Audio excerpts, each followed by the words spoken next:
안녕하십니까. 이번 시간에는 기업 윤리를 좀 제고하는 방안에 대해서 학습하기로 하겠습니다. 그러니까 기업 윤리는 기업 윤리에 대해서 어떤 무관심한 영역에서 어떤 기업의 어떤 법은 지켜야 하는 단계, 그 다음에 어떤 윤리 경영을 우선순위하는 단계, 무시하는 단계에서 이런 단계가 만약에 있다고 그러면 어떤 기업이 윤리적인 수준을 제고하는 방안이 무엇인가? 그리고 또 그런 방안이라서 기업의 윤리 강령을 제정하고 실행할 때 윤리 강령이 어떤 내용이 있는 건가? 이러한 부분을 좀 학습하도록 하겠습니다.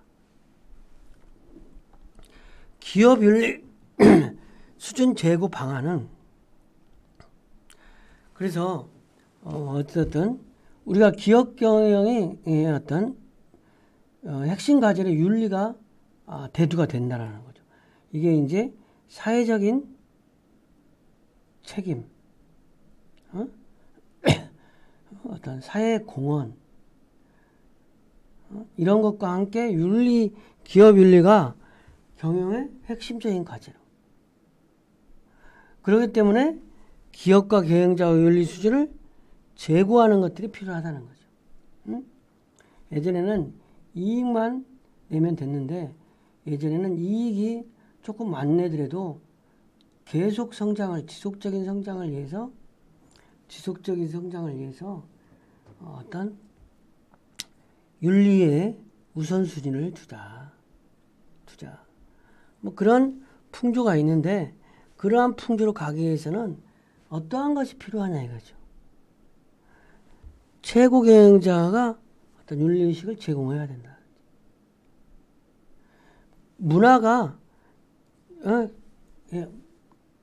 기업 문화가 윤리적인 기업 문화가 돼야 된다. 종업원들의 평가 시스템이 목표만 달성하는 게 아니라 적법 절차 윤리적인 것을 준수하면서 달성한다든지 또 종업원들의 윤리의식 경영자 윤리의 가이드라인을 설치한다든지 기업에서 윤리 헌장을 제정한다. 이러한 방법들로 인해서 윤리적인 수준을 윤리 수준을 좀 높여야 된다는 거죠. 윤리 수준을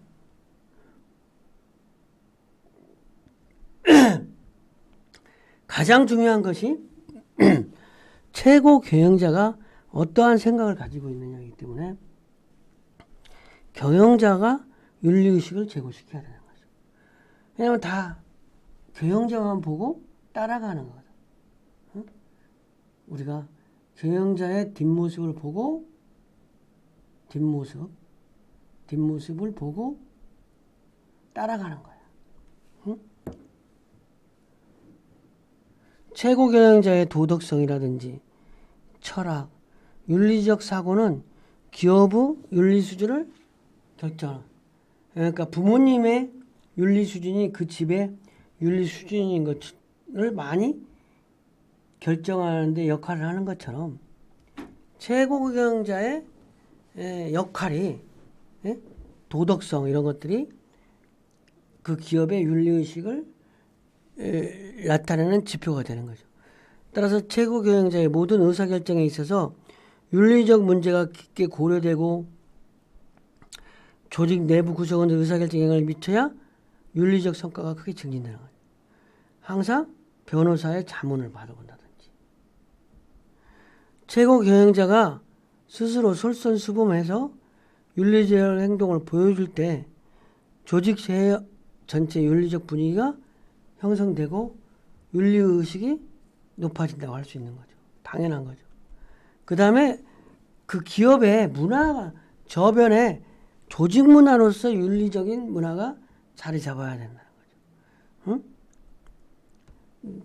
경영자만 하는 게 아니라 조직 구성원들의 문화가 그렇게 돼야 된다는 거죠. 조직 구성원들의.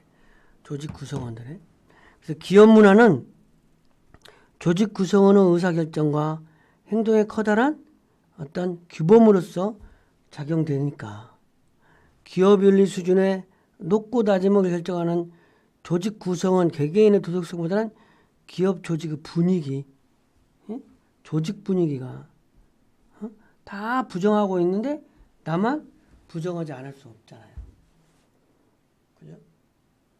그래서 모든 조직 구성원이 공감하고 공유할 수 있는 가치 기준이나 행동 규범이 정립되고 윤리성이 높은 기업 문화를 조성하는 것이 필요하다고 볼 수 있는 거죠. 그러니까 조직 문화가 옆에 동료들이 어떤 생각을 가지고 있느냐, 어떤 마음가짐으로 직장 생활을 하고 있느냐, 이런 것들이 영향을 미친다는 거죠. 세 번째는 이제 평가 시스템. 내가 열심히 일했을 때 어떤 평가를 받느냐. 특히 직장인 이런 사람들은 승진이라든지 이런 거에 목을 메고 있잖아요. 근데 내가 승진하는데 평가를 할 때 나의 평가 항목이 어떤 거냐. 나를 평가하는 항목이 이런 게 윤리적인 잣대로서 나를 평가하는 거냐. 가시적이라든지 성과에만 초점이 하는 게 아니라 윤리적인 거에 초점이 될 수도 있는 거죠. 그래서 그 평가 시스템이 객관적이고 윤리적이면 조직 구성원의 분위기가 그런 방향으로 가는 거죠. 그래서 이제 각각 최고 경영자, 조직 분위기, 평가 시스템, 그렇다면 이제 종업원 윤리의식이 또 필요한 거죠. 그러니까 경영자, 분위기, 조직, 평가 시스템, 그 다음에 종업원들이 각각 개개인이 이해관계자를 만날 때 어떤 생각을 가지고 있나. 종업원은 고객이나 이해관계자 입장을 직접 접촉하기 때문에 그 회사, 삼성그룹의 직원은 어떻다. 평판이라는 게 있는 거예요. 아니면 롯데그룹의 직원은 어떻다. 평판이 있는 거죠. 그래서 종업원들이 대내적으로는 제품, 서비스 품질 향상의 핵심적인 역할을 담당하기도 하는 거죠. 그래서 종업원의 책임의식과 직업윤리 제고를 통해서 정직성과 공정성 풍토가 자리 잡고 기업윤리 수준도 함께 커가는 거죠. 그러니까 종업원들이 자율경영, 너무 자율은 아니면 자율경영이라고 하는 책임, 이런 것들이 필요하다는 거죠. 그러면서 조직 전체가 윤리의식이 높아질 수 있는 거죠. 그리고는 이제 기업 윤리 헌장 및 윤리 강령을, 그러니까 윤리 헌장은 기업에 소관되는 것이라고 하면 윤리 강령은 조직원 각각이 준수해야 되는 법, 이런 부분이라고 보면 되겠죠. 기업 윤리 헌장은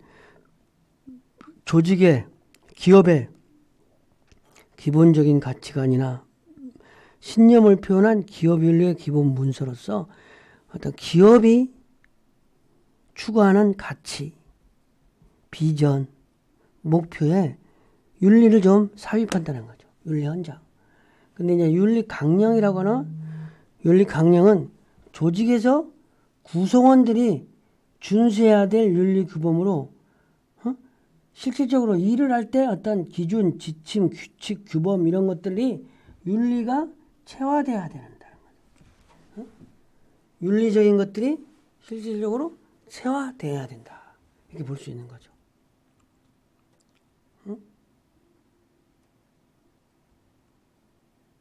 네? 기업의 정책이나 규정이 윤리성이 결여되어 있거나 조직 구성원들의 행동에 비윤리적 측면이 많을수록 기업 윤리는 수준이 낮아지는 거죠.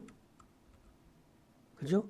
그래서 기업 구성원들의 행동이나 의사결정의 기준과 규범이 되는 윤리 강령이나 기업 윤리 헌장을 제정하여 모든 구성원들이 스스로 지키도록 하는 것이 바람직스럽다.